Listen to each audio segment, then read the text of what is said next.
What's going on, guys? I hope everyone is having a fantastic Sunday.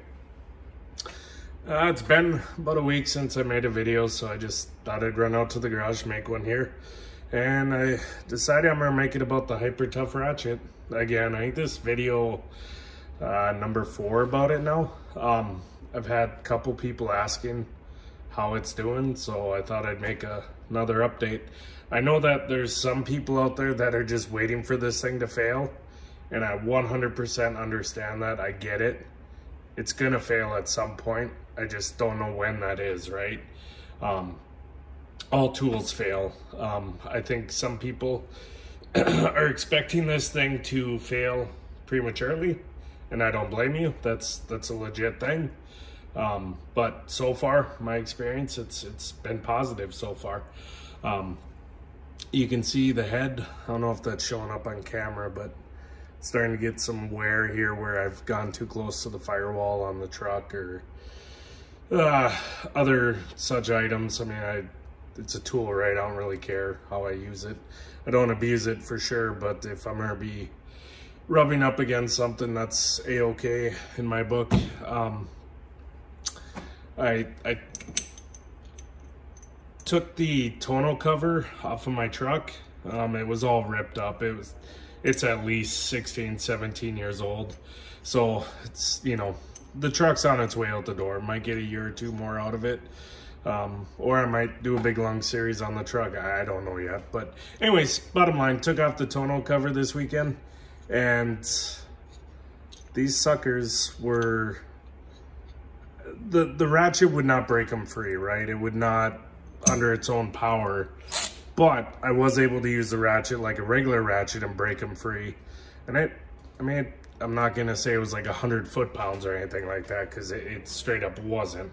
But it was, you know, they were on there pretty snug, and the ratchet took it just fine. I mean, I'm sure with this cheap little ratchet, you're not supposed to use it to break super tight bolts, but let's be real, I'm not gonna run and grab a breaker bar or a regular ratchet to break a bolt loose. I'm not gonna do that, right? So I broke off like 10 or 15 of these. I shouldn't say break them off. I took them off. I loosened them up and they fell off. Which, by the way, does anyone else have the problem where you find it impossible to throw stuff like this away? Obviously, I think the bracket will go away, but hang on to the bolt and the nut. I mean, chance I'm ever gonna use that, probably about a 3.78654% chance, if even that high. Honestly, it'll probably go in a bin somewhere and I'll forget about it, right? But you know, for whatever reason, I can't bring myself to throw that in the garbage or any of the other hardware that I ever take off. Like it all goes in a bin, right? It's free hardware. So super awesome.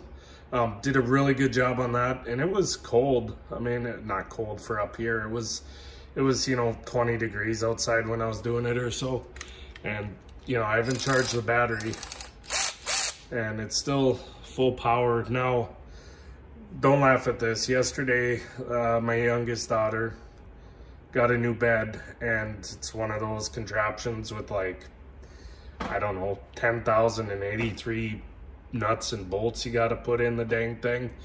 And you know, it's cheap wood, right? Like you're compressing a bolt with a nut through literally compressed wood. So in the past, I just would have used my impact, right, or a 1/4-inch impact with a little adapter on it, and use the socket to put those on. But no matter what you do, or at least no matter what I do, I would always go too much, right? And then I end up like sinking a bolt into the compressed wood, and then I'm looking at my kids or my wife like, oh, I'm about to get yelled at, right? But luckily with this thing, it's so much easier to control. When I was putting the bed together yesterday, obviously I didn't use it for any of the screws, right? But for the nuts and bolts, I did use that, and it was awesome to use that. It was so much easier to control. You didn't feel like the tool was getting out of hands. And you know what? On top of it, it even doubled perfectly as a hammer. Like, I used that bad boy to knock some of the bolts in.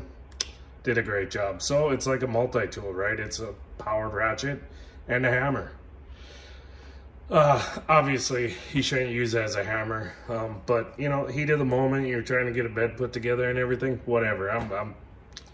It got beat in with the powered ratchet. So yeah, taking a tonneau cover off, putting the bed together, and obviously 10,000 bolts is kind of an exaggeration, but there were a lot of freaking bolts on that bed. It was ridiculous how many bolts there were on that bed. But yeah, like I said, for whatever reason, this tool gets a ton of views when I post a video with it, and I get it. I was in the same market when I bought it. I didn't want to spend $200 minimum on, well, $150 on a Milwaukee, $180 on a DeWalt. You know, you can get the Rigids or Ryobis and stuff, but I'm not into those battery platforms. This thing, $40. You know, when it breaks, because it will break, eventually it'll break. Might be tomorrow, might be a month from now, might be a year from now. I doubt it'll be a year, but we'll see. I mean, it's doing good so far. When it does break, I'll probably buy a DeWalt or a Milwaukee. I have to be honest, just because I'm into those batteries. But then again, I could buy 2 or 3 of these with a battery and a charger for $40 a piece. I mean, I can buy 3 or 4 more of those. I think I've said that many times in the past, but it's something the guy has to think about. Yeah, anyways, I hope you guys are all doing fantastic. Hope you guys have a great week, and we'll talk to you later. Take care.